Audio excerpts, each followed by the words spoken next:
I don't know how you get it on with a pit in the underworld, but life finds a way. Well, Earth finds a way, apparently. Yeah.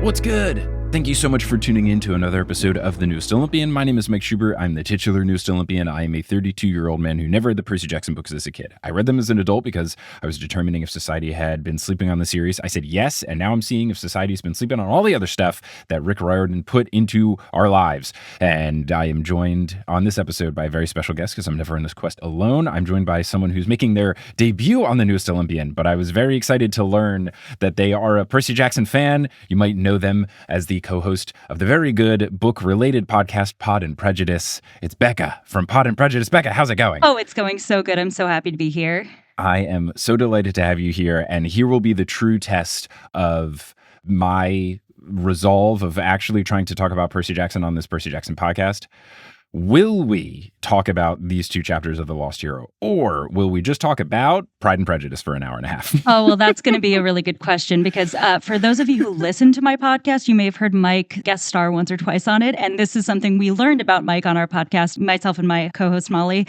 Mike is secretly a huge Jane Austen nerd, specifically Pride and Prejudice related. Yeah, I won't even take the Jane Austen thing because I've not read a page of anything else that she's written, so I don't want to get too much credit. But I have read Pride and Prejudice a couple of times, and I will always defend it. It slaps so hard, and I've played the Pride and Prejudice Marrying Mr. Darcy card game that you two finally have played after months of me yelling at you two to play it. So yes, there's also an RPG related Jane Austen game that we started playing and fell off of, but it is something later in our podcasting career we do intend to get back to. But the stakes of it are like you roll for this and like which societal etiquette do you accidentally break? Oh my gosh, give me some tabletop Jane Austen. That sounds great. Yeah. Oh my gosh. Yes, roll a nat 20 for the pianoforte, please. So anyway, we're going to talk about Percy Jackson. We're going to do our darndest to stay on topic. I'll try. There's a lot to say about Percy Jackson, especially because he's not here right now in this book. Correct. He is not. It's other folks. So yeah, before we get into chapters 39 and 40 of The Lost Hero, let's hear from you. What is your history with Percy Jackson and then also with Heroes of Olympus? When did you read the books? How'd you get into them? All that stuff. Sure. So when it comes to Percy Jackson, I was a smidge too old to hit the hype when they first came out because I am in need of eye cream these days. But I have a little sister who's 6 years younger than me and was like, right at the pinpoint of where Percy Jackson was targeted. And she loved the books. And we used to read a lot of fantasy books together in my family. And I was like, well, you know, maybe they are a little young for me, but these look like they're really good. And my little sister has good taste. So I'll give them a shot. So I did end up reading all 5 books and I love them. I actually think they're really cool because somehow or some way, all children are weirdly obsessed with Greek mythology. Like, I remember being in middle school and being like, oh, Aphrodite, Athena, this is the best ever.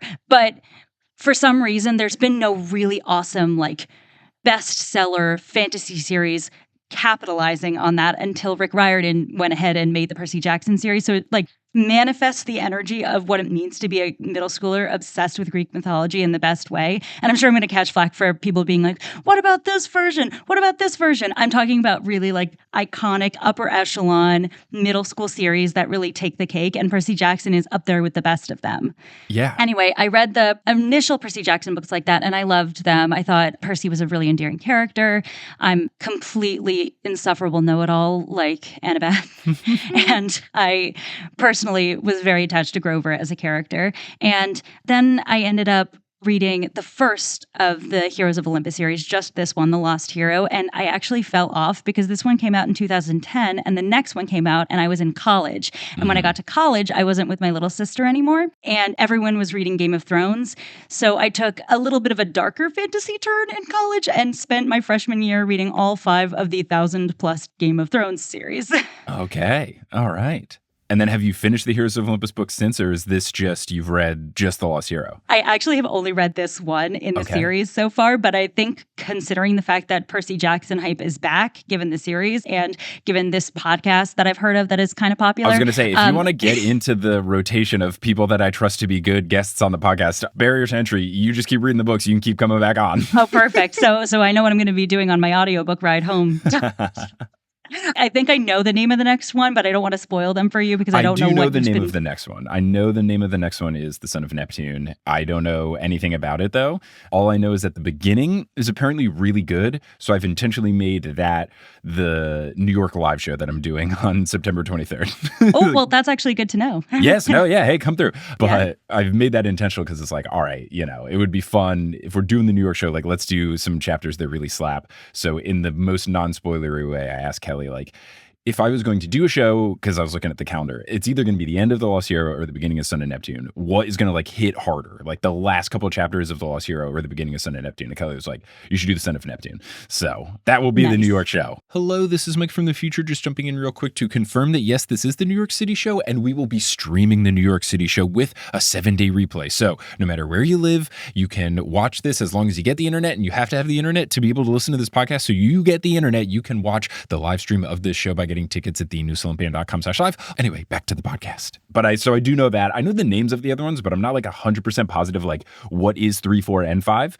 And I'm trying not to know. So I do know the titles, but I don't know exactly which is 3 and 4 and 5, which is fun. Plot-wise, absolutely nothing. I am a blank slate. I'm like Jason up in here. I don't know anything. I know a couple plot details from later on in the series, just from pop culture. And honestly, if I'm going to be candid, Tumblr. Yeah, dude, that'll do it. I mean, that's how I learned all my Harry Potter spoilers, is that I used Tumblr in high school. All of the things that I knew from Harry Potter when I did Potterless was from me seeing like the first 3.5 movies when I was a kid, and then Tumblr. That's how I knew all the big stuff. If you did that, you must have known that Andrew Garfield played Remus Lupin in a prequel series, because that was like all Tumblr talked about for that year. I missed that. I had a short window of Tumblr. I did it in high school when all of my YouTube friends were Tumblring, and then similar to you falling off, I want to say like when I got to college, I was like, I don't have enough time to also do Tumblr. I'm keeping up enough with like Facebook to make sure I'm doing things on campus and not being left out, because FOMO boy over here. Oh yeah. Well, I won't keep too much on this topic because this honestly, I could do an entire manifesto on Tumblr in this time period, but I will just give you context to my joke there because I think it's crucial and I think that it will resonate with a lot of your listeners. There was a time period on Tumblr where all anybody talked about were the Marauders, like the early, like James Potter time in Harry Potter. And what happened is there became a lot of fan casting. There was like a specific set of actors that were the fan cast actors, to the point where people would get mad if you didn't use these actors as like the template on your fan fiction. Aaron Taylor Johnson was James. Ben Barnes was Sirius. Andrew Garfield was Lupin, and Karen Gillan from Doctor Who was Lily, and you had to use that set. Yeah, and no one cast Peter Pettigrew. Some rat person, yeah. Exactly. And Gilbert Godfried, yeah. I actually would pay to watch that. Gilbert Godfried would be great, yeah.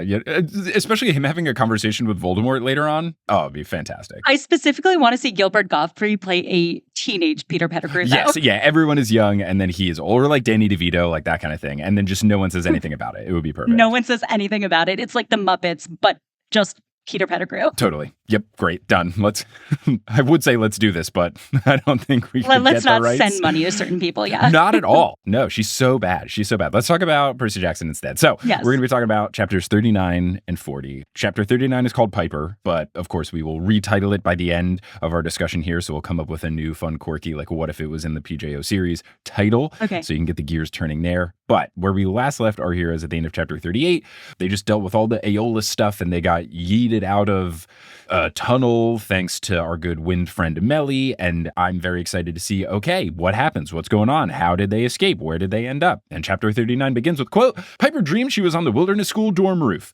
First off, when did you go to sleep? Of course, I'm excited for a dream because dream usually means something very intense, especially when it's Piper. But what is the resolution to our friends who are in trouble and we're getting actively chased by evil storm spirits? What's going on? Especially because last time Piper fell out of the sky, she broke everything. Yeah, So, there are lots of falling out of the sky in this one. Lots of free falling. I guess that's just what's going to happen when you are trying to avoid touching the ground. yeah, I was going to say, but then I was like, well, we'll get into it. But the spoilers now that you have from reading the book are no longer spoilers. But yeah, they are spending so much time in the air and avoiding the ground. So that leads to a lot of moments where they like hit something in the air and end up plummeting to their deaths, but somehow survive because Jason can kind of blow dry people up a little bit. I do like that because he only has semi-wind powers. He just has a very powerful blow dryer, which I would appreciate for when I actually do my hair up and stuff.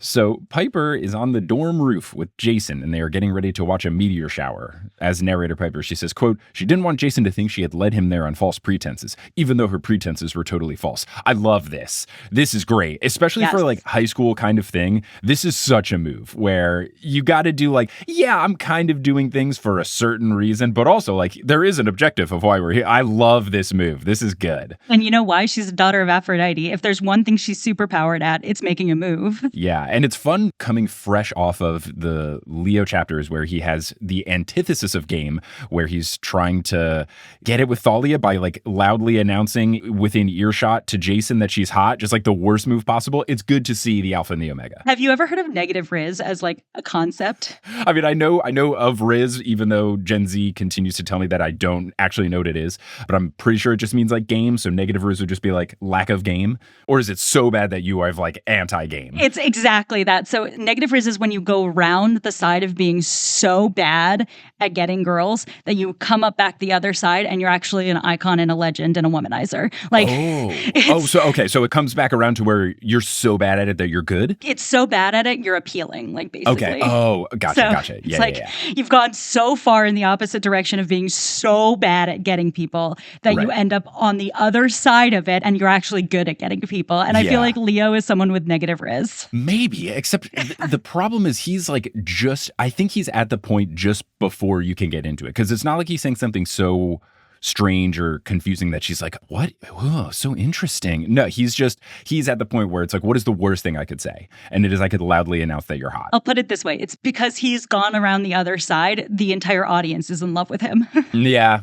I mean, I guess that's true. He is quite lovable, but also like, come on, man. Anyway, this from Piper, quite strong. Yes. And as the narrator, she lets us know that the meteor shower is awesome, describing all the colors and streaks and stuff.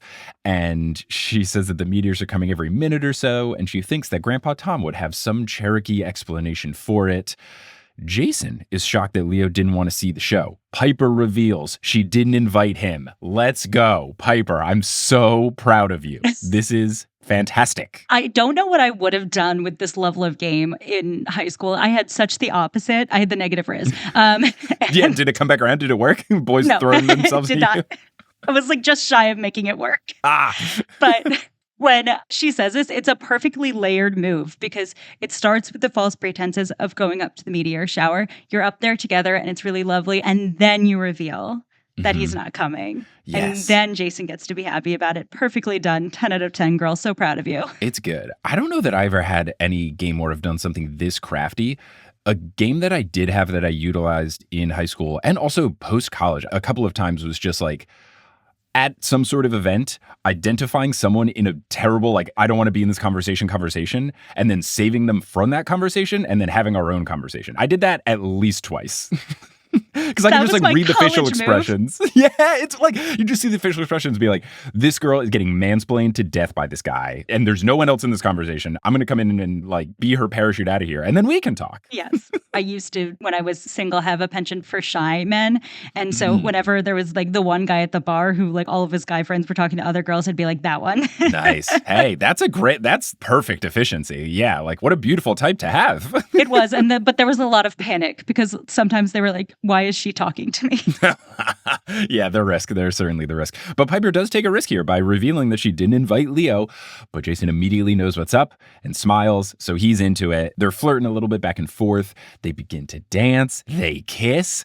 Piper struggles to kiss back because she's smiling, and not to kiss and tell, but I will just say that this is something I have been on the receiving end of, and it's great. It's so sweet. Highly recommend. This part breaks my little heart because Piper's so into him, and she just like the feeling of that like beautiful first first kiss you have with someone and how like exciting that is, especially when you're like 15, 16 years old. Oh my God. Yes. To find out that didn't happen would be devastating. Oh God. Right. Yeah. Yeah. I don't know if we'll learn more about Piper's background, but like she is young enough where like conceivably this also could be, maybe not this one, because it happened so quickly that it feels like maybe they've already had their first kiss moment.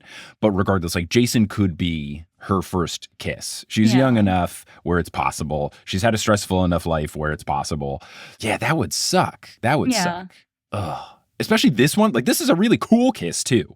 Meteor shower, rooftop, alone. They're probably not supposed to be on the roof. Like, I think they say that, like, there's the extra level of danger, which ups the stakes. Yeah. That's a really good kiss. And that sucks that it's not real. And it's not even just, like, a spontaneous kiss. She worked for it. She put in the effort. Yeah.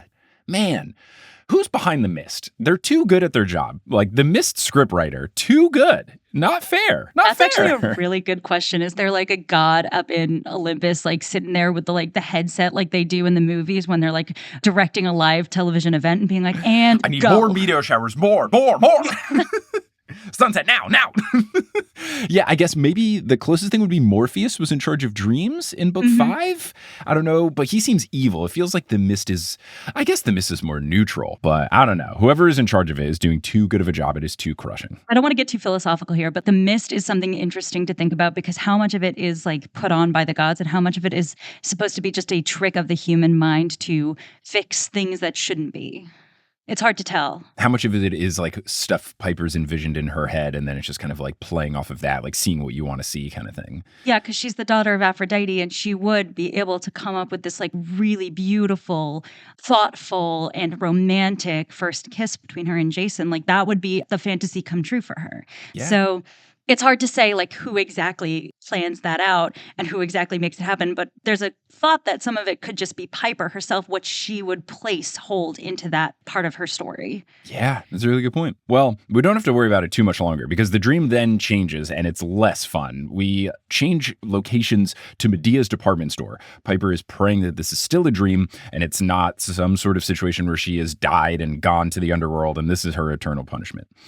A voice reassures her that it is not a punishment, and Piper expects it to be Medea, but it's not. It's a gorgeous woman, more beautiful than the actresses her dad would take on dates. Quote, she was elegant without trying, fashionable without effort, stunning without makeup. And can someone tell Rick Riordan that there is more than one type of beautiful woman? Every single person who's attractive they're not wearing makeup, they're not trying hard. I want there to be one character. We need representation for people who put a lot of effort into their works. Like, give me the girls like, she absolutely nailed her cat eye or whatever. Like, her braids looked like they took hours to put together. The eyebrows are perfect, dyed, plucked to the gods. Mm-hmm. Her red lipstick was exactly correct and no mark over into the part that isn't her lips. Like, I get it. I understand, especially Rick and whatever. But, like, everyone that's pretty is described this way, and it's kind of getting annoying. To be fair to Uncle Rick, I think this is a time frame thing because this is 2010, I think. Oh. This is, like, right on the cusp of when we realized feminism isn't shaming women for being feminine. It's, like, much broader than that, and that it's actually really cool to try new things with makeup and be feminine and, like, the most ultra feminine way you can to be a femininomenon in your own right. Yeah.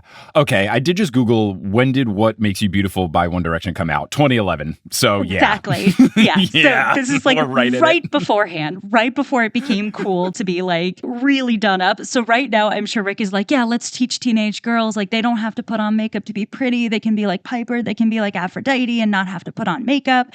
But I think like it's just like nowadays we're like, no, actually it's totally fine to be like Drew and wear pink mascara as long as you're not a jerk like Drew. So right. Yeah, I think we have come to a better spot. And again, I would just have to check in with people who are actually in middle school, high school to see if that's the case. But I feel like as an adult now, it's like, yeah, are you super into makeup? That's chill. Do you not do it? That's chill. So yeah, we'll see if there's ever a description of someone different than this, but we'll continue on.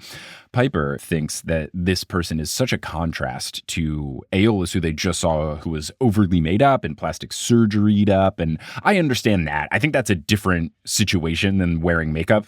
But I can see, making this comparison to someone that we just met last chapter. Yeah, I also think, again, if you want to do plastic surgery and it makes you feel beautiful, more power to you. That's great. I think very specifically, there is like an overdone man in Hollywood who gets a little too much filler. And it's a very jarring, uncanny valley look to have. Totally. I feel bad when people do it, but you can always kind of tell when someone's taken it a hint too far with the filler. And I think that's what I picture when I see Aeolus. But listen, will not shame you for that, but I can understand why seeing like Aphrodite after seeing a guy with a little too much filler in his face would be a little bit of a contrast, shall we say. For sure. So it took me a little bit, but then when the next description happened, I realized what was going on.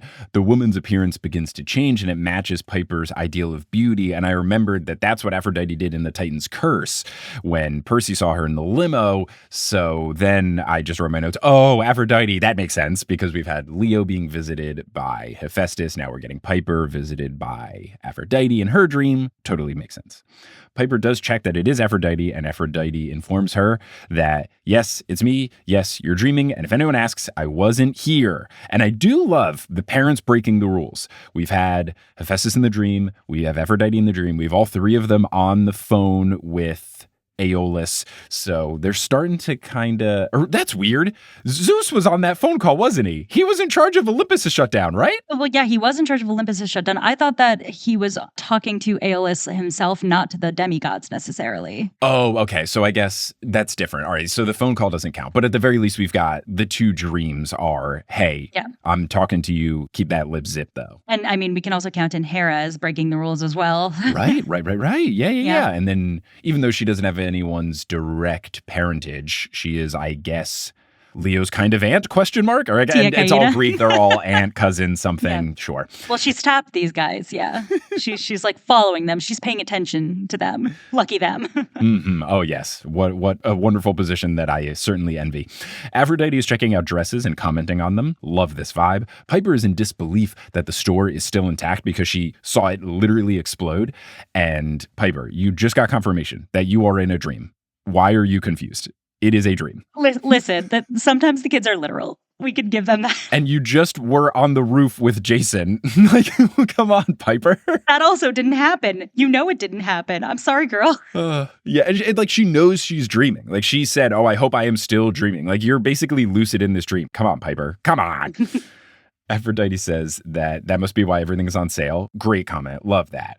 But she explains that this is all just a memory now. She does apologize for yeeting Piper out of her very good dream. And about this, Piper is upset.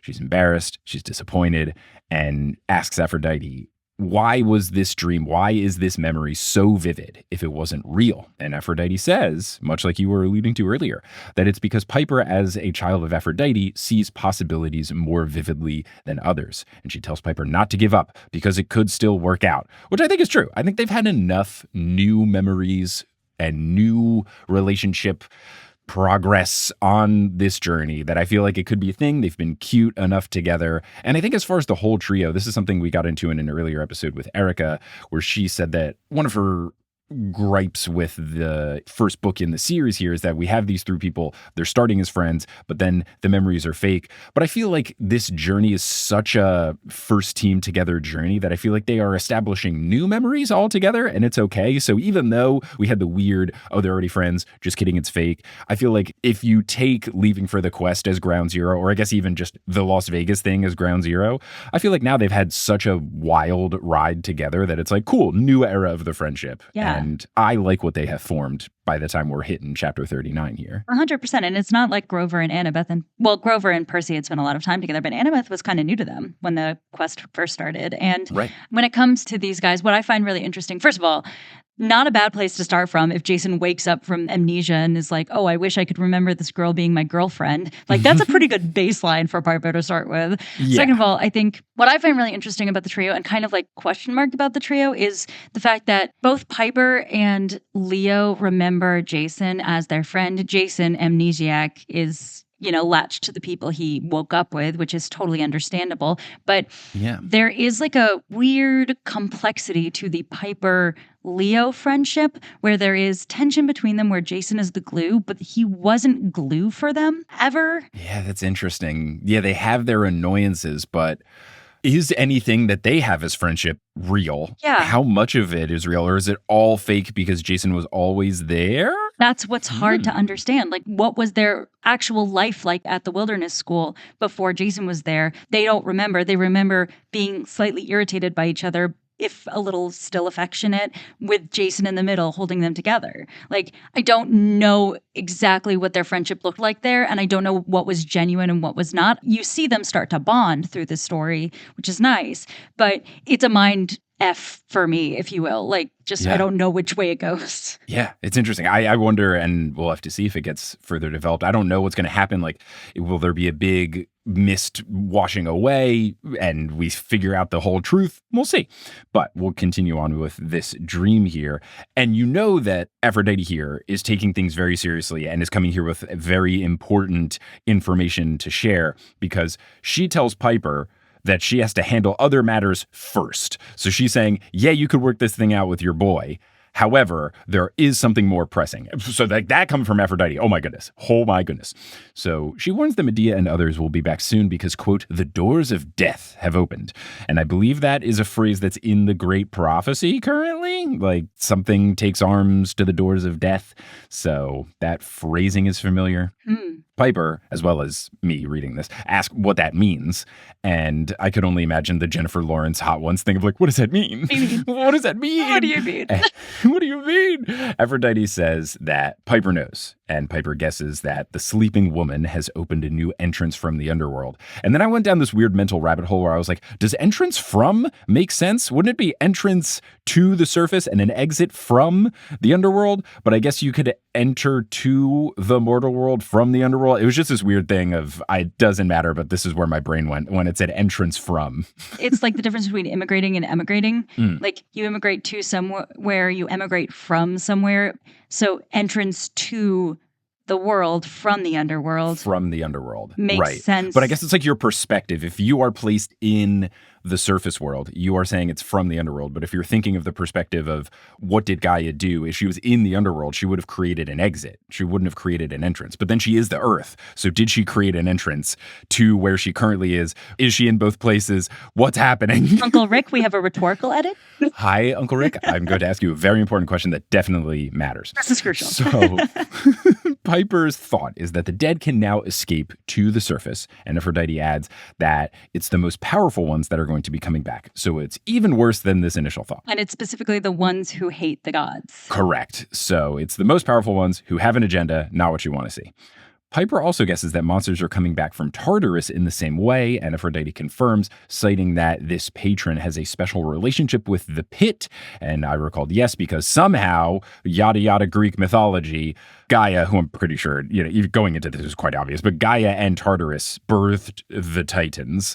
So I don't know how you get it on with a pit in the underworld, but life finds a way. Well, Earth finds a way, apparently. Yeah. But yeah, it is an interesting question. And I don't know if I have the imaginative gymnastics to come up with an answer to it. But boy, people could get creative with that in some fan fiction, couldn't they? Aphrodite continues to struggle to find the perfect dress in this store. Piper says, quote, you can't look anything but perfect. And Aphrodite explains that beauty is about finding the right fit, the most natural fit. To be perfect, you have to feel perfect about yourself. Avoid trying to be something you're not. Great advice. Absolutely fantastic advice from Aphrodite.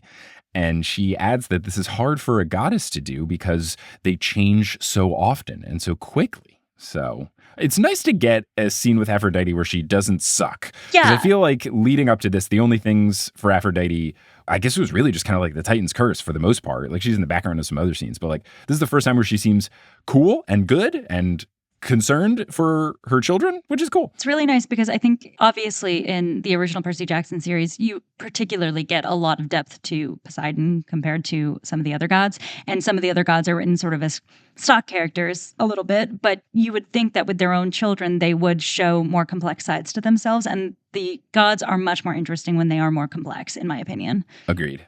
Piper replies that her dad thought that Aphrodite was perfect and never got over her. And Aphrodite reminisces a bit about their relationship and then reveals to Piper that she never told Tristan that she was a goddess. She says that for most mortals, it's too hard to accept. She cites Jason, who she adds is a lovely boy, having a mother that was crushed by learning that her lover was Zeus. Aphrodite is convinced that what she did was best for Tristan. And I'm just going to say, I doubt it. I don't know that lying is what's best. I feel like honesty is usually the best policy, but I don't know. Yeah, who am I to say? It does stand to reason that that's part of the reason maybe the gods don't keep mortal lovers around for very long, because the communication skills are just not there. They're not there. They're not there at all. Yeah, there's no couples therapy between gods and mortals. Oh, they need it. They need it. They need a lot of therapy. So much is needed. Now, much like an awkward tech bro in 2001, she segues into an important task at hand. She unveils a vial containing pink liquid. It is another one of Medea's potions, and it is one that removes recent memories. She suggests that Piper give it to Tristan when this is all over, and Piper thinks that that is an awful plan. Aphrodite thinks it's necessary because Tristan has spent his whole life trying to downplay stories about gods and goddesses that deep down he worries are real. He is afraid that he has shut off an important part of his identity and it will come back to haunt him. And he's currently living out his nightmare. And if he does make it out alive, remembering all of this will break him. And that is what Gaia wants. And I just wrote my notes, well, this dream is not as much fun as Leo's. This is way more intense and sad. Yeah, it's a pretty dark dream. I was kind of psyched when I got these chapters, and it's because obviously it's a big info dump, which is really fun to talk about, but also at the same time, it's kind of like, I'm so sorry that this fake memory you had with your beloved boyfriend isn't real, and I'm pulling you out of it to be somewhere where you almost died and to talk to you about death just endlessly, and also your father's trauma. Correct. Yes, just checking the boxes of all the fun conversation topics. Yeah, also, is this like the first time Piper's chatting with her mother? Like, yes. Hi, sweetie. Nice to meet you. you. Yeah, ridiculous. Here's a couple brutal thoughts. Yes, just hi, so nice to meet you. Can I just destroy everything in your brain right now? Piper thinks Aphrodite is wrong, and she thinks that she's underestimating her dad. Then she asks, who's the patron? Who is this dirt woman? And Aphrodite dodges the question, so Chiron nods in the distance. And the way she dodges it is by complimenting Piper's strong will and lamenting that she and her children never get respect compared to the other gods and demigods. Aphrodite then asks Piper's opinion on a bronze breastplate, but Piper does not take the bait and instead reiterates her question, which I appreciate. Just sticking to it. Yo. What's up? Who's this dirt woman? Aphrodite tells her to be patient because it's only chapter 39 and says that her point is that love is the most powerful motivator, which spurs humans to be great and to be brave. Piper unsheaths her dagger and asks if Helen starting the Trojan War counts, and Aphrodite is glad that Piper has Catoptris, her little mirror dagger, and then she says that she gets a lot of grief for starting that war, but Paris and Helen were such a cute couple, and the heroes of that war are now immortal. She says that love is so powerful it can bring the gods to their knees, and she told this to her son Aeneas, who Piper identifies as the forebear of Rome, and I had to Google what a forebear was, and a forebear means ancestor, so the ancestor of Rome, Aeneas. Yes. Ancestor of Rome. Yeah, it's as I said in the last episode, even though I took Latin in high school, I don't really know the Aeneid story because I never had to read it for a class. So if that is a plot point, then cool. I will have no idea what's going on. But I definitely read parts of the Iliad and the Odyssey. Quite frankly, you're saved by the fact that I don't remember. We'll see if it comes up in the books. And if it does, cool, fun. It'll be a new story that I'm not familiar with, and I'll try to guess stuff. Aphrodite says that Piper is correct and uses this as proof that her children can be powerful. She says that they are because, quote, her lineage is unique. She goes on to say, I am closer to the beginning of creation than any other Olympian. And Piper tries to fact check her, saying, I thought you rose from the sea standing on a seashell. And Aphrodite laughs that off as Botticelli's imagination for his painting. She says that there's no shell, but she does confirm that she rose from the sea. And then I wrote, yeah, it's like a sea foam thing, right?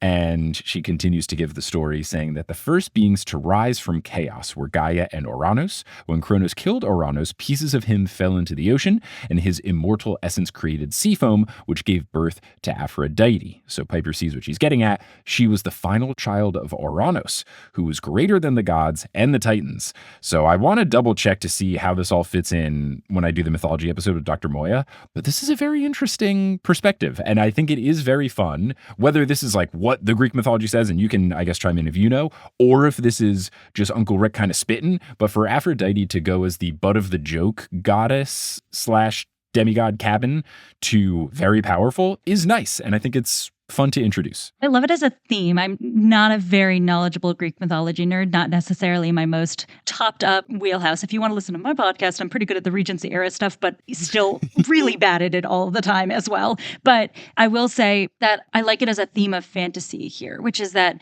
I like the idea of love being the most ancient thing that the gods have to offer, and a sort of underlying unexplained thing that creates all the bravery and heroism that we see from these stories and these legends. I think it's a wise point and a nuance and wrinkle added to the stories that we've seen so far, because even Percy himself, like, a lot of what he does is for love of a certain blonde girl. You know, like, it is a really fun idea. It's also an idea that pops up in other fantasy stories as well. I'm thinking like Lord of the Rings. I'm thinking Harry Potter. Obviously, Star Wars is not fantasy, but sci-fi. But the idea of love as the sort of underlying thing that can circumvent everything else comes up a lot in fantasy, and it's fun to see it in this nuanced little Greek mythology way here, and to make Aphrodite a much cooler character than she was in the original series.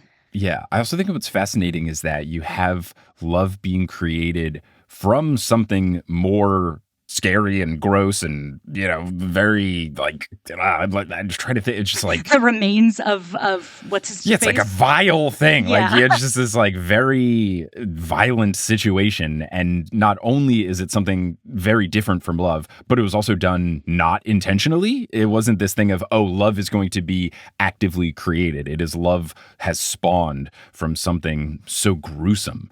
And I think that that's also quite interesting. I agree. So Aphrodite thinks that all of this makes her the oldest Olympian, and she then tells Piper that she is more than just beauty. She's got a brain and knows who is behind this. And Piper says Gaia because it's very obvious. Also, I'm pretty sure Aphrodite just said it. I need to share something with you that I've been really excited to share because of how I read this book. I downloaded it off Libby to reread it for this podcast recording. And I got to these chapters and I was reading it through and I'm listening to it. I'm like doing chores and it gets to this part and she goes like, you know who the patron is. And there's a pause and the audiobook person just goes, Gia. To pause it and be like, wait a minute. Oh, wait. That's so funny. Gia. This isn't like a bootleg. This is like the official audiobook. I was like, wait a minute. That's so funny. Gia? That's so and like funny. Gia is like the name of like a high school cheerleader who's mean to you. Like Gia, the all-powerful being. Oh, that's really good. I like that a lot. I'm curious to if there are other audiobooks that pronounce it this way, but I like everyone knows Gaia is Mother Earth. Right. Gaia is Earth. And I even looked this up because I could not believe this. It is, I think, appropriately pronounced Gaia, but if all the audiobooks pronounce it Gia, what happened? Who did that? Who was in the audio booth and was like, great, cool, love it, Gia. That's the name of the villain. Absolutely ridiculous. I will still say, though, I think the most surprising thing from that story is that you got a book off Libby in like 2 weeks. That's nuts. I've been on the waiting list for things I'm trying to read. I've been trying to get the Trials of Apollo's book for Kelly so we can get it on our e-readers. And it's like a 12-week wait. I don't know if maybe my local library is just very popular. There are some books it takes me 8 weeks or so to get, but this particular book, I got it in like 6 days. That's amazing. And I renewed it too. Oh my gosh. Look at you go. I know. Wow. Yeah, we have to like submit the hold for it and then just like hope that it lines up for when we're traveling or doing something where we're going to be reading. And it has never hit. We've tried it with Lord of the Rings and the Trials of Apollo's book for Kelly. I have done it. It's like never. I tried to get some of these and they're just not lining up. This particular book was a good win, but the Brooklyn Public Library, if you have the capacity to get a library card there, it is relatively quick for Libby. Okay. All right. Well, I'll see. Maybe I'll lie and say I would never. I hate Brooklyn. So Piper wants to be wrong, but Aphrodite says, quote, she has slumbered for eons, but she is slowly waking. Even asleep, she is powerful, but once she wakes, we will be doomed. You must defeat the giants before that happens and lull Gaia, I just want to call her Gia now, and lull Gia back into her slumber. Otherwise, the rebellion has only begun. The dead will continue to rise. Monsters will regenerate with even greater speed. The giants will lay waste to the birthplace of the gods, and if they do that, all civilization will burn. So, oh boy, stakes up here. They are high. Oh, yeah. They're like, how Kronos was a lot to deal with? Well, guess what? Have you met his mom? She's wild. She's Gia. She's Gia. And her dad runs an Italian restaurant down the street. Sells great arancini. Oh, man. Yeah. God, the rigatoni. Piper struggles to believe that Mother Earth would be evil. Aphrodite insists that Piper should not underestimate her because she orchestrated Ouranos' death, which I do know is true from mythology stuff, by giving Kronos the sickle and urging him to kill his dad. She slept in peace while the Titans ruled. She woke in anger when the gods took over and spawned the giants to destroy them. Piper thinks that the rise of the giants is happening again. Aphrodite confirms and asks what Piper will do now that she has all this information. And Piper is surprised that Aphrodite thinks she can do something. She sarcastically suggests putting on a dress and sweet-talking Gaia back to sleep. Aphrodite says, quote, I wish that would work. And I love her not really just dismissing this as absurd, but instead just like, beans, that doesn't work. That'd be such a good plan, though. God, good thought. Aphrodite tells Piper that she must find her own strengths. So I'm wondering if new powers will be developed. But Aphrodite says that when the 7 demigods gather, Piper will be essential. They cannot succeed without her. And I feel like I've heard this before. This feels like exactly the spiel that Hephaestus gave Leo. So all 7 are the most important. Quote, when the 2 sides meet, you will be the mediator. You will determine whether there is friendship or bloodshed. And I wrote in my notes in all caps, the 2 sides. So I'm wondering what it is. I was thinking that it might be like a Greek and Roman thing. But of the people that I was spitballing of who could be the 7, I don't think we have enough Roman people unless we learn some folk who we thought were Greek are actually Roman. Because my guess for who the 7 were, I think like 6 of them are Camp Half-Blood Campers. My guess is Percy, Annabeth, Nico, Jason, Piper, Leo, and then someone either new that we haven't met or someone like Will Solace or Jake Mason who wasn't really important but we've decided is important now. That's like my running guess for the 7. So I guess if you have Jason and then maybe if there's a new person also from the Roman side, but even that would be 2 to 5. So I'm not sure. I mean, Leo's Camp Half-Blood and so is Nico. You just have to stay silent for spoiler chapter. You also don't even know. So we could just breeze past this. I mean, I'm halfway between like spoilers I know from Tumblr at the end of this book and just like not knowing blissful ignorance. And the combo is... For those of you who don't know my podcast, my job on the podcast is not to spoil Jane Austen books. So like my poker face is supposed to be like stuff of legends. But all I will say is that you have plenty to read. Yep, I do. We'll see what happens. Now, Piper is on the same page as me because she immediately asks 2 sides. What are the 2 sides? And of course, the dream begins to fade. Aphrodite says Piper will soon wake. She adds that she supports Hera's bold risk because Zeus has kept the 2 sides separate for too long. So that feels very Greek and Roman. She says the only way to defend Olympus is to team up. And then the chapter ends with this, quote, now wake and I hope you like the clothes I picked out. What clothes? Piper demanded, but the dream faded to black. And that is the end of chapter 39, which I have retitled, I Get My Dream Makeover, which was just kind of a fun, like, dream, ha ha ha ha. Do you have a retitle? My retitle would be in which my mom interrupts my fantasy with my boyfriend. That's good. It's very good. So now we'll take our quick break here for the Lost Euro, talking about fun update stuff like that New York show and the other live shows that we've got going on. And I think I'm going to try to get the New York show streamed as well. So nice. I'm going to see if I can get that live stream, but we'll have updates about that. But then we'll come back to discuss chapter 40. See you all soon.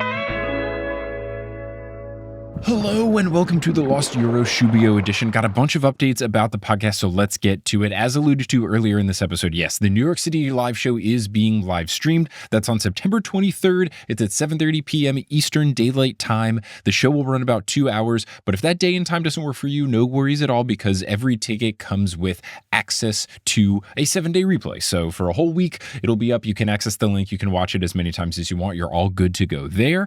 And if you are a patron, you get 20% off tickets, which is pretty sweet. So you can get tickets to that at thenewsolympian.com/live. Also, speaking of live shows, I do have an update about the DC show, which was going to be on September 26th, just a few days later, but unfortunately we are going to have to reschedule that show for Tuesday, December 3rd. And I'm really sorry about this. You all know that I wouldn't move the show unless it was important. Kelly needs surgery. It's not serious, but it is urgent, and it conflicts with me being able to travel to and from DC. So can't have the show on the 26th, but we will be rescheduling it for Tuesday, December 3rd. If you cannot make that date, you can get refunds. I believe you'll have gotten an email from the venue about it, but if you have any sort of problem with that, please shoot me an email. You can send it to the TNO Gmail or reach out to me on social media or something. I want to make sure that you're okay. I'm really sorry about this, but hopefully you all understand. None of the other live shows should be affected, and you can get tickets to those at thenewsolympian.com/live. Now, other things that have happened recently, we've got the new posters. They are signed, and the new pin packs. They are gorgeous, up on the merch store, thenewsolympian.com/merch.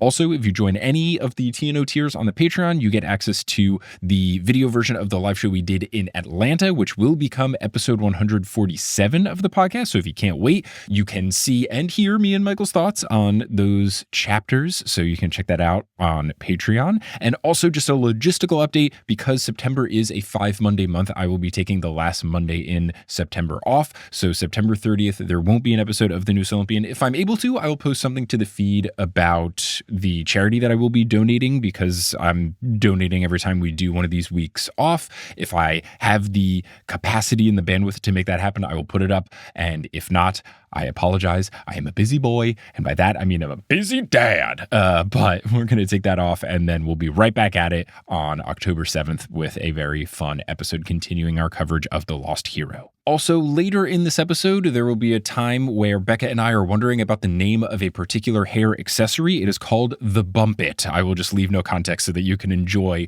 it when it comes up naturally in the end of this episode. But Sherry, thankfully, let me know what the name of it is. Now, I've talked about the Patreon a couple different times here. I want to give a shout out to the folks who have joined the Patreon most recently. So shout out to our newest Super God tier patrons, Kyle Meeks and Clem. Shout out to our newest God tier patron, Caitlin. And shout out to our newest Demigod tier patrons, J2803, Vic, Bailey 1187, Jacob Zarzecki, and Bella Seville. Thank you all so much for your support. May Poseidon bless you that when you're drinking out of a wide mouth water bottle, like a refillable metal water bottle, that you don't do the thing where you accidentally spill a whole bunch down your mouth and neck and chin and stuff, and then it gets all over your shirt and you just look like a fool. Hopefully that never happens to you. Did that happen to me yesterday? Who's to say? Now, if you're all caught up on the New Olympian and you're looking for some new content to consume, I would recommend checking out the TNO Patreon. Not only are you going to get discounts to that live stream that we're doing soon, but you get access to a whole bunch of cool stuff, ad-free episodes, early release episodes, bonus episodes, director's commentary. I've been doing a bunch more director's commentary recently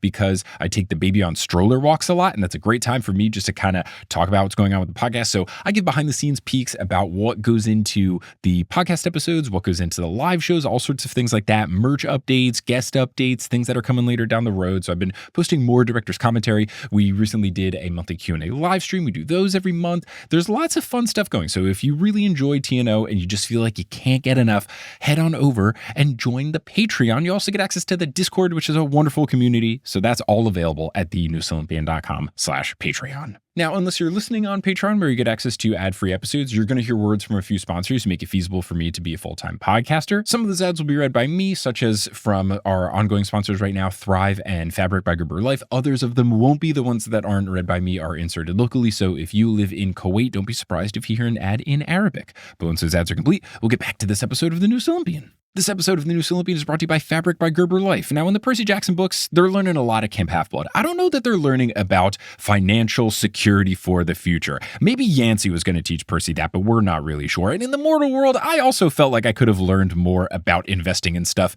in school. And thankfully, Fabric by Gilbert Life is here to make investing in your kids' future easier. Fabric by Gilbert Life was designed by parents for parents to make it easy to plan for and manage your family's financial path. With a kid's investment account from Fabric, you can start investing investing in your child's future today. Now, obviously, kids can't open investment accounts because they are children, but you can open a UGMA Kids Investment Account, and that allows you to invest on their behalf now, and it gives their investments more time to grow. And you can use these funds for basically anything benefiting your child, from tuition to books to summer camps to after-school activities. And then when they are adults, they can use the funds on their first home, for a new car, to start a business, lots of different things. You get to manage this all online. Setting up an account is easy. You can do it in just minutes.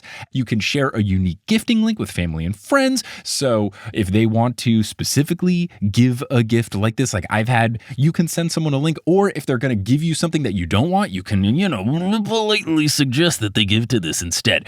Join thousands of parents who trust Fabric to help protect their family. Start investing in your child today at meetfabric.com/newest Olympian. That's meetfabric.com/newest Olympian, MEET fabric.com/newest Olympian. This is a paid promotion for the Fabric UGMA product and not for investment advisory services. Portfolios managed by Fort Washington Investment Advisors, Incorporated. Custodial services provided by Apex Clearing Corporation. All investing is subject to risk. Terms apply. Learn more at meetfabric.com.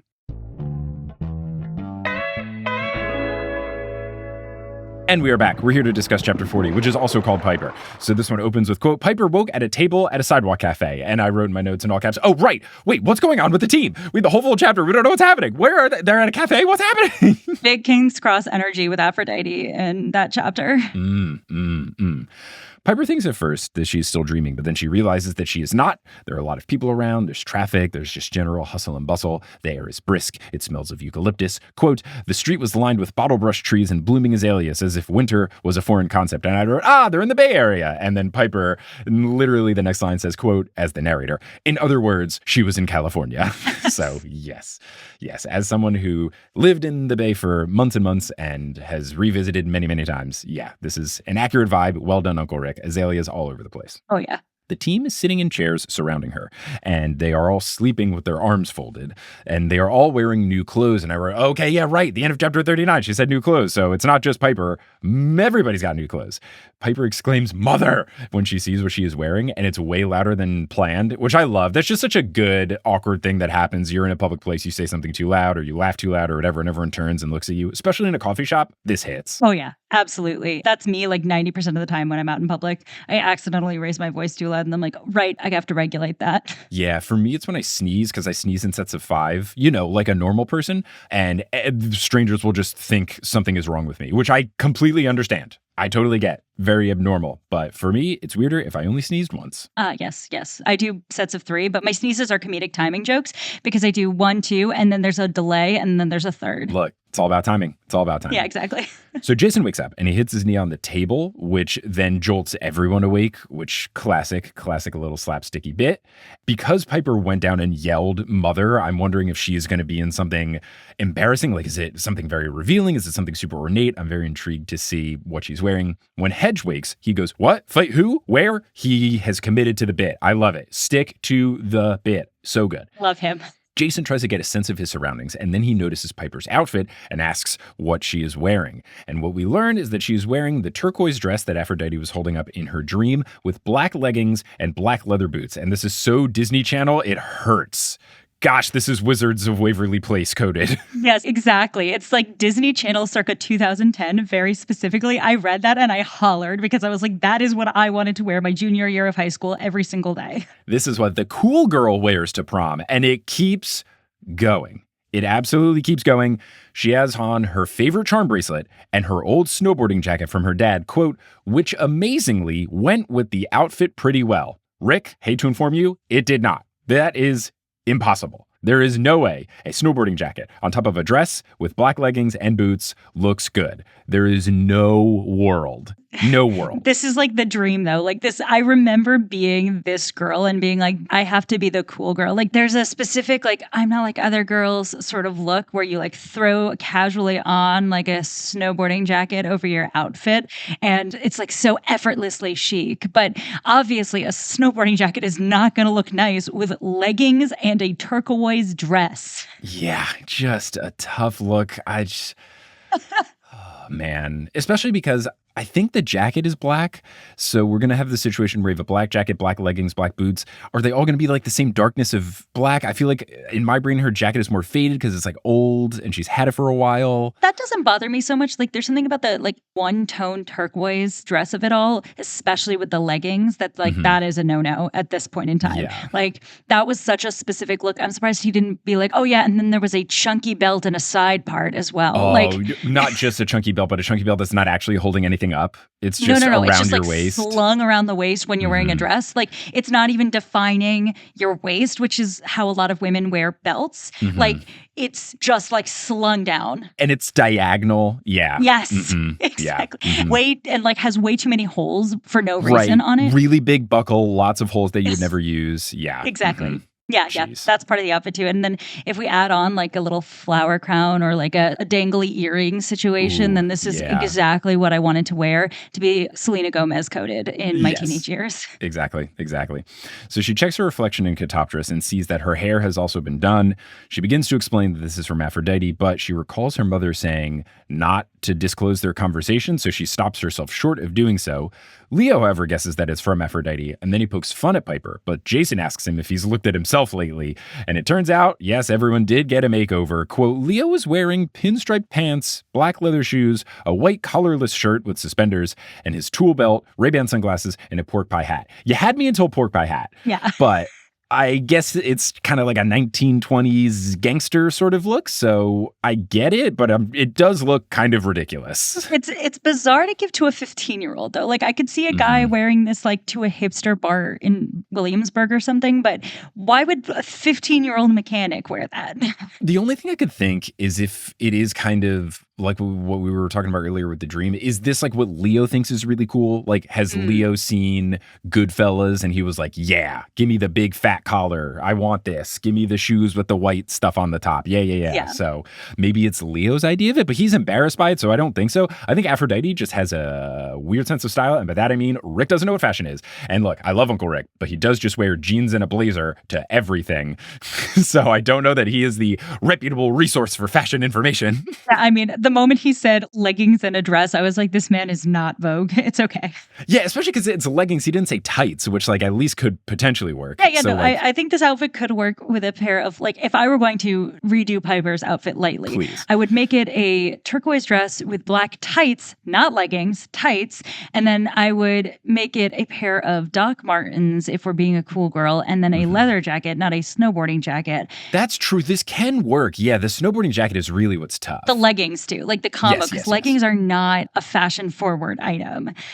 Yeah, and maybe it's just Uncle Rick not recognizing that, like, at least leggings to me evokes like a thick spandexy fabric, not like a complementary piece to an outfit like a pair of tights or stockings or whatever. I would pair it with like a large like purse situation, I guess. And then that would be an acceptable outfit. It might not be my style, but if I were trying to be a cool high school girl in 2010, then that's like acceptable, decent, fun style. But it's not like Jason's going to wake up and be like, oh, a goddess.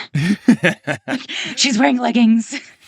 Piper fights back a laugh after seeing Leo's outfit and says that she thinks her dad wore that same getup to his last movie premiere, but without the tool belt. Leo's embarrassed, which I think is good because he is always trying to poke fun at other people. So for him to be on the receiving end, you got your just desserts, baby. Oh, yeah. Hedge thinks that Leo looks good, but says, I look better. Quote, the narrator, the satyr was a pastel nightmare. Aphrodite had given him a baggy canary yellow zoot suit with two-tone shoes that fit over his hooves. He had a matching yellow broad-brimmed hat, a rose-colored shirt, a baby blue tie, and a blue carnation in his lapel, which Hedge sniffed and then ate. 1, absolutely 0 chance that any child reading this book knows what a zoot suit is. And 2, this is the mask corps. I really think that's what Uncle Rick is going for, but it's the suit from The Mask. I'm so happy right now because I'm picturing that exact suit in my head. And you know what? I think he looks great. I've decided he looks great. I have as well. It's a good vibe, especially with Hedge being so outlandish that, like, yeah, he's the kind of guy that can pull off one of these really funky suits. It's like when you see athletes and entertainers doing any sort of red carpet walk, they kind of get the pass of wearing something absolutely ridiculous because of who they are and the circumstances. Yeah. Hedge is he's a satyr and he's super old and very unique. Yeah, he totally gets a pass. I feel like it's uncle at the wedding core a little bit. Like the random zany uncle who's having like a fun time at the wedding and just has a suit from like the 70s that he's been desperate to break out again. And he's like, this is the time. Now is the time. Yes. Jason thinks that Aphrodite didn't give him a new look, but Piper knows better. He's just sporting jeans, a clean purple shirt, new track shoes, and a fresh haircut. But Piper knows that this sends the message of, quote, this one needs no improvement, which does imply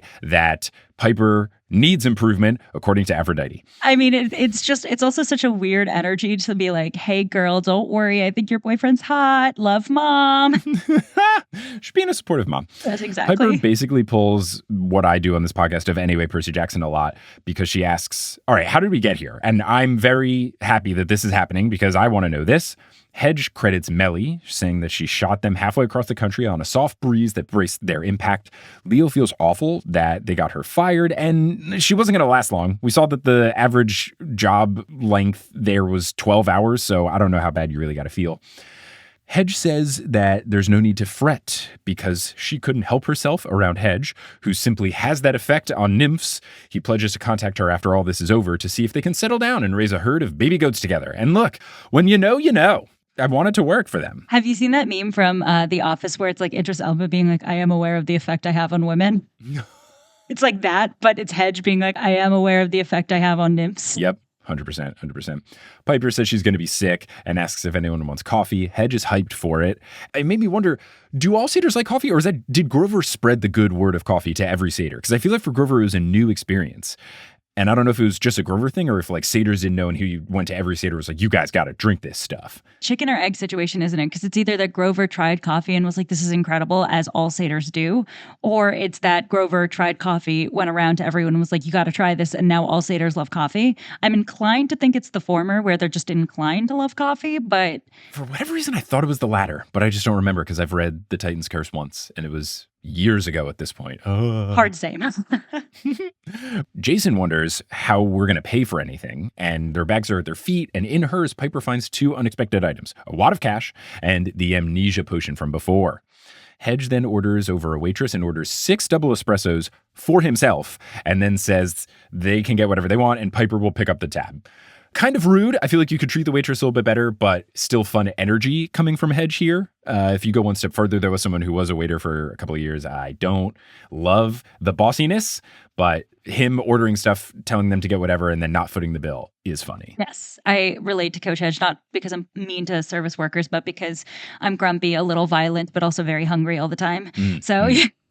Yeah, I get like, that. He's a king. He's a relatable king, and one with absolutely no self-awareness, which is just beautiful. And he's just sitting in the middle of the Bay Area in a zoot suit, which just like, first of all, it's kind of important to know where in the Bay Area that is to figure out how people are going to react to that. But either way, it's going to be a very conspicuous vibe. Yeah, they're in Walnut Creek, which I have been to before. This is not going to go well in Walnut Creek. Walnut Creek is, at least when I lived there, it could have changed because I lived there I didn't live in Walnut Creek. I lived in East Bay in 2015. So maybe it has changed and it's different now. But when I was there, it was more like slower pace, like families kind of settling kind of thing when you have to get farther away from like San Francisco proper or Oakland proper. They are apparently at a place called Cafe Verve. I looked it up. Doesn't exist in Walnut Creek, but there is something called Verve Coffee Roasters in the East Bay, and there's a couple of locations. So I don't know if that's what it was or if it's just a happenstance or whatever, but it felt like it might have been a real place because it didn't seem like any sort of pun of sorts. So it feels like Rick probably picked an actual place. I'm not sure. Well, I mean, it's been 15 years. It's possible that there was a place that closed down. It's also possible he like lightly changed the name of the place to, be a little bit more fictional, I guess. Yes. But the most important thing with Walnut Creek, which I knew from living in the East Bay, is that it is right next to Mount Diablo. It is right there. And they ask the waitress for the date and the time. She says it's December 21st at 9 a.m. So they have 3 hours before Enchilada's deadline. So, okay. Oh, boy. Ugh. Enchilada? Yeah, I just call them enchiladas. I've just decided. I even on an episode had Emily Garber explain that there's 2 ways to pronounce it. Like if you want to go like super Greek or like more colloquial or whatever, the the term is of like how it's more commonly said. I guess because it's a moon, so there's what we've decided is like one of the moons of whatever planet it is. I think that's like enchiladas, but I started saying with a hard C because that felt like more correct to the language, and like Emily backed me up on that. And then there was still a post on the TNO Facebook group that was like, is someone going to tell Mike that he's pronouncing it wrong? And it was like, did you listen to the podcast that this Facebook group is about? What are you talking about? So I'm just going to call them enchiladas because they're more fun, and then maybe I'll go eat enchiladas if I say it enough. No, it's totally fine. Go eat enchiladas with a girl named Gia. Yeah. Oh my gosh. Gia, please. So they don't have to ask where Mount Diablo is because it is right there. They can see it, and it looks small compared to the Rockies, which, yes, it's about a 10,000 foot difference. So that is going to be a little bit different in terms of the optics. And Piper also notes, as the narrator, that it is not snowy. And I wrote, yeah, well, it's not called Mount Diablo Dante's version. Piper thinks it looks peaceful, but knows that mountains can be deceptively tall and strenuous to climb. And she also thinks that about situations because their immediate surroundings are very peaceful, but their task at hand is quite daunting. Leo removes the crayon drawing from his pocket. Piper asks what that is and thinks Aphrodite must have identified it as important if she moved it into the pocket of his new outfit. But Leo folds it up and puts it away and says that it's nothing. He calls it just his kindergarten artwork. Which, okay, I feel like I know a little bit about this thing, but I'm interested to know like the big picture of it. Jason is interested as well. Jason says, I think it's more than that, citing that Aeolus said that it was the key to their success. And Leo says, not today. He was talking about ... later. And Leo, if you're going to be so whiny about not getting the spotlight, stop shying away from it. You can't have it both ways. You can't want all of the glory with none of the guts. Come on, man. Choose your lane. Yes. Do you want to be the center of attention or do you not want to be? Come on, dude. And at this point, it's like, well, how do you know you're not going to need it now? Right. I mean, unless he does have a greater understanding of it, but at least me, and we'll just let me vamp about this without activating your trapdoor. Oh, yeah. Is just that it feels like it was the ship, and then the top of the ship was Festus. I don't know if they're going to use it later. It's going to be like their escape hatch. I don't know what's going on. I don't know why Leo's convinced that he thinks it's going to come up later. Maybe he has an inkling that he will reveal to us and is kind of like kept secret from us, the reader. But I don't know. And he hasn't been the narrator since the drawing came back, so he hasn't really had the chance to like secretly reveal it to us, the reader. So maybe in the next 2 chapters he'll say something about it. So I'm holding off, but I agree with you of how exactly do you know Leo? And what is the harm? Why not just tell people? Unless the answer is it's a book and it makes the plot reveal more interesting, because then I get it. Piper asks how Leo can be sure. Leo says trust him, and then asks what's the game plan. Hedge, who lets out a big burp after downing 3 espressos, a plate of donuts, 2 napkins, a flower that was on the table, and the attempt at silverware, but Piper stopped him from doing so. He says, climb the mountain, kill everything except Mr. McLean, and leave. And you know what? Not the worst plan. Yeah, honestly, this is why Hedge is an icon and a legend. He is doing the most. And you know what? Piper should have let him eat the silverware. I'm sorry. Like, yeah, what's it going to do? Upset his stomach? I doubt it. You need a little bit of iron when you go on a quest. Like, you need a little bit more substance, and he's a growing boy. He needs what he needs. Right. Let him have it. But I guess maybe Piper is thinking of the poor waitstaff who maybe... That's true. You know, you don't want to have the coffee shop to have to buy new knives. Like, come on. Yeah, I mean, the waitstaff's not going to have to buy the knives, but it is definitely true. Right. You want to support local business. So I understand. The related thing I will say, if you are at a restaurant and you get the check and the pen is cool, do not take the pen. Even if the pen has a logo of the restaurant on it, because when I was a waiter at Papado Seafood Kitchen, we had cool Papado pens, but I had to source the pens. It wasn't just like a box of pens in the back. They gave you a certain amount of pens when you were there, and then they would have different colors for like different promotional things and stuff. But like, don't take the pen, because then I would have to bring in my own pens. I would have to buy pens. It is so annoying. Do not take the pen. If you want to take the pen, ask the waiter. But I would say default, do not take the pen. You have made my life so hard.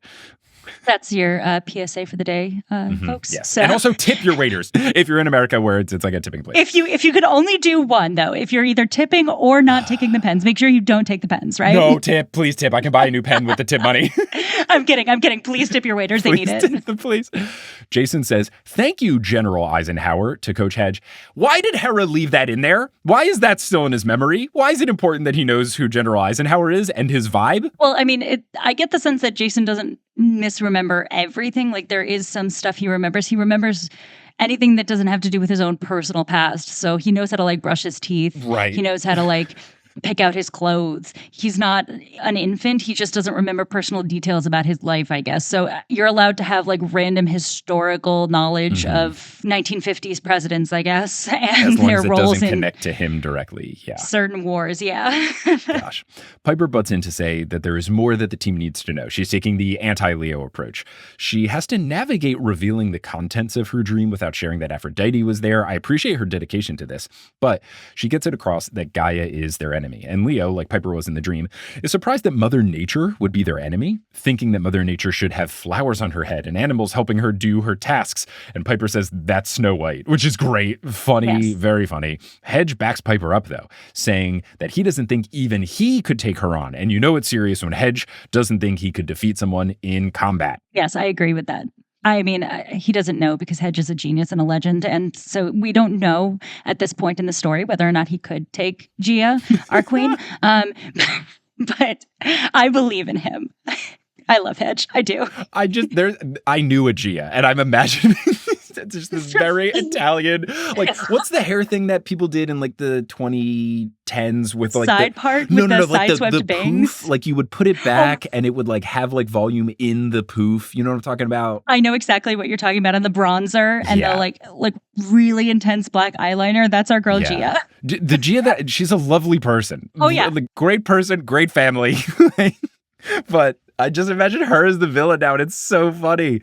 Gia's also really short. It's so good. I really just want to call her Gia now, but like GIA, just like now it's just this like small Italian woman. It's exactly what I've been picturing, which is so funny because I was like reading this audiobook. I read from the beginning again because I wanted to like remember the story.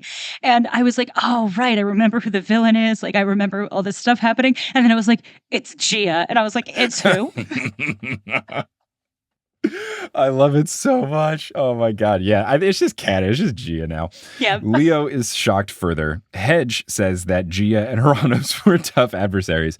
Hedge gives a recap of their deal, and it's a pretty succinct one. Quote, so Heranos, he's not the best dad. He throws their first kids, the Cyclopes, into Tartarus. That makes Gia mad, but she bides her time. Then they have another set of kids, the 12 Titans, and Gia is afraid they'll get thrown into prison too. So she goes up to her son Kronos, gives him the scythe, and tells him, hey, why don't I call your dad down here? And while he's talking to me, distracted, you can cut him to pieces. Then you can take over the world. Wouldn't that be great? So fun, so cool. I love a layman's term description of Greek mythology. And should be in everyone's wheelhouse.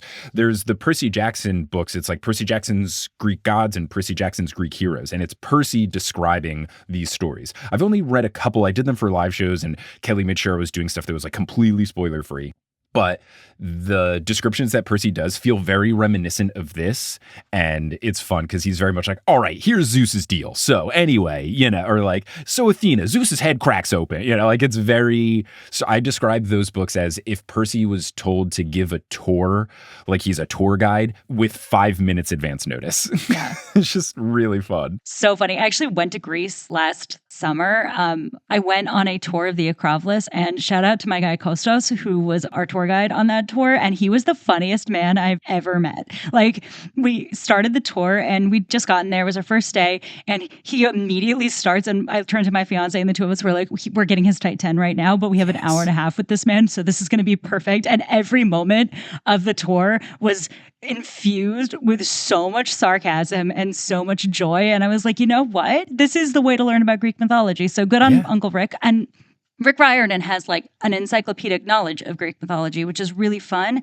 But it is so nice for him to break it down for his readers in a way that's colloquial and understandable. And true to the character. This is exactly how I would describe it. It's fun. And to go back to your tour guide point, I would recommend that people do these kind of tours, like Sandyman walking tours is a good example of this, where it's going to usually be, and when I was in Seattle, a lot of my friends that I did improv with also did various tour guide things, whether it's like Haunted Seattle Tour, like Underground Seattle Tour.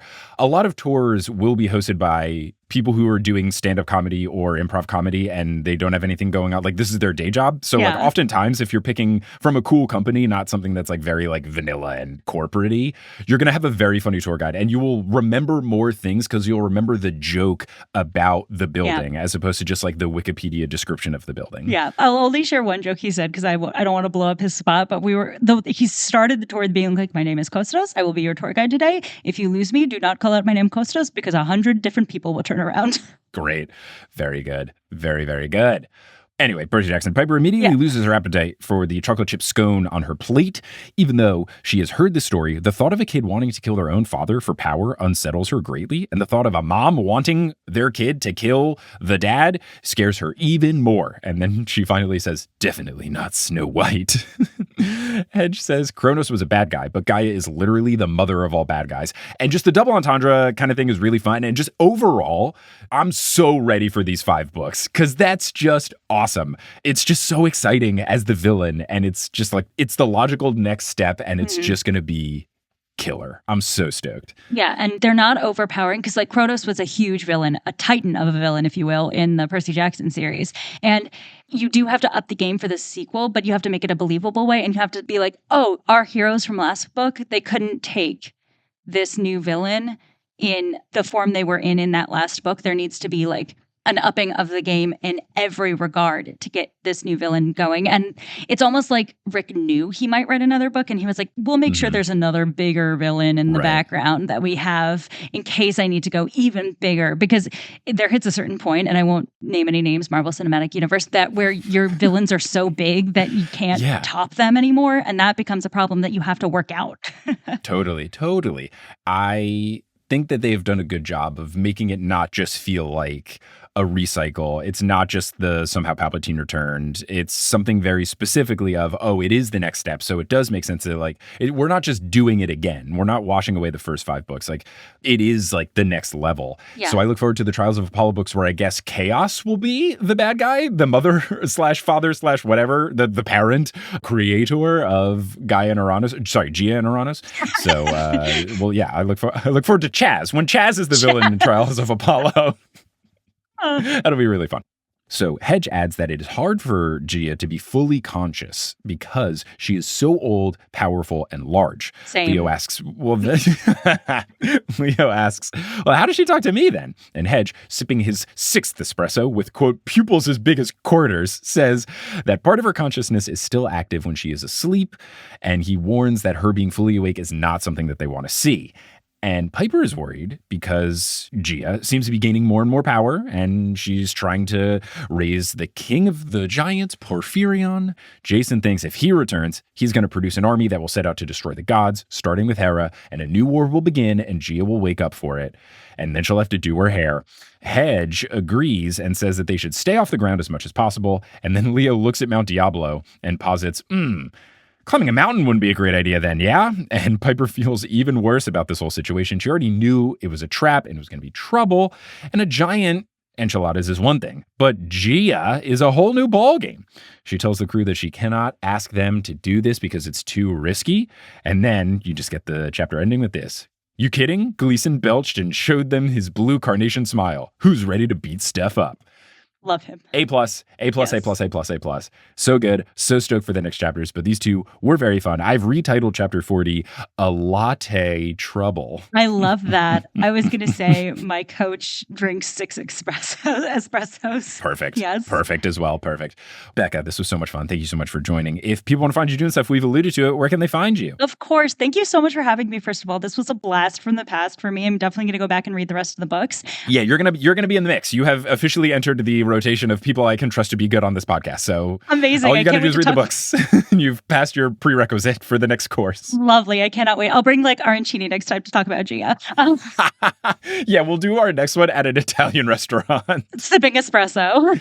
Of course. Gosh, yeah, that'd be fun. Yes. So if you want to find me, you can find me and my co-host, Molly. We do a podcast called Pod and Prejudice. Molly is the sort of the Mike Schubert of our podcast in that she never read Jane Austen before we started this podcast. Now she's read several Jane Austen books and watched several movies.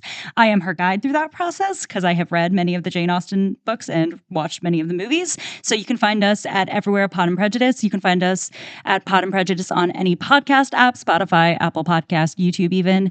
You can find us on Instagram. I think we're off X now, maybe, but we were on X at Pod and Prejudice. We're also on Threads at Pod and Prejudice, and also our email address is podandprejudice@gmail.com if you want to find us. You can also listen to Mike talk about Pride and Prejudice and zombies on that podcast, which was very fun and involved a lot of zombies and Regency era core. Yes, I was on once just to talk about like standard Pride and Prejudice. Yes. And then I was on once to do, it was an episode of the BBC one, like the Colin Firth, the true representation. Apologies to the Keira Knightley fans. No, they're both good. They're both different, but the Colin Firth one is the purer version of Pride and Prejudice. It's solely just because you need a full TV show. You can't do Pride and Prejudice in one movie. That's why I didn't love Pride and Prejudice and Zombies, the film adaptation either. Oh, well, that one just takes a turn, whereas the book version is really just like, we're becoming Pod and Prejudice now instead of the newest Olympian. I could go on for hours about Jane Austen content. And we did. Listen to the episode. It's good. But I would also say, even if you don't listen to the podcast and you just want Pride and Prejudice memes in your life, the Instagram account is a great follow because you'll just get the memes. So even if you don't have capacity for a new podcast, I would highly recommend the Instagram follow so you can just chuckle about high quality memes. Thank you. Becca, thank you so much for joining. Listeners, thank you for listening. And until we see how the hike of Mount Diablo goes, I hope they remember that you can basically drive to the summit. Until then, I'll first see you later.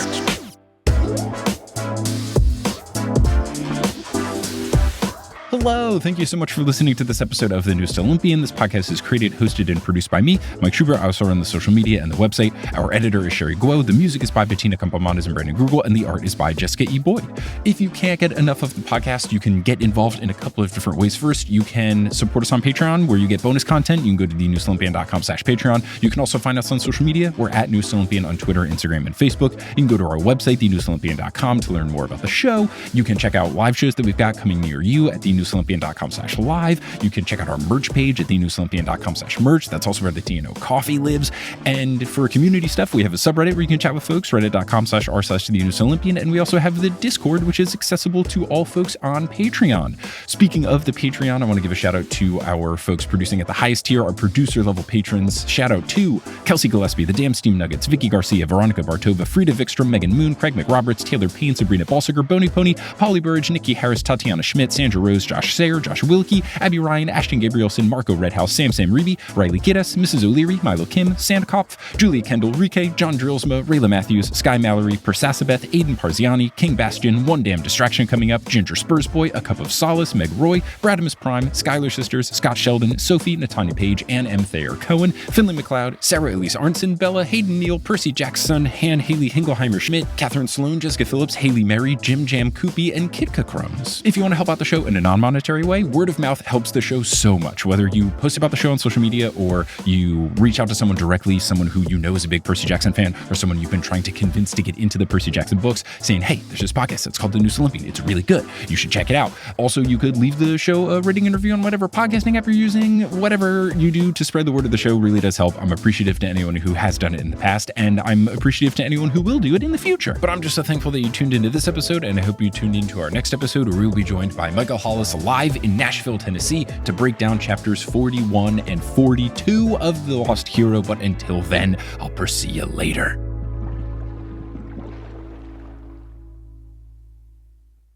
Hey everyone, how's it going? It's me, ASMR Mike. So recently I had to buy a new SD memory card for the travel recording device that I use for live shows, because the little thing that tells you that you can lock or unlock, like protect the SD card so that you can't like delete things off it or whatever, that got loose. So every time I plugged it into my computer, it would lock it, and then I couldn't clear up space on it anymore. So I bought a new one. I haven't taken it out of the packaging yet, so I'm just going to like fiddle around with the packaging, and that'll be the ASMR Mike segment.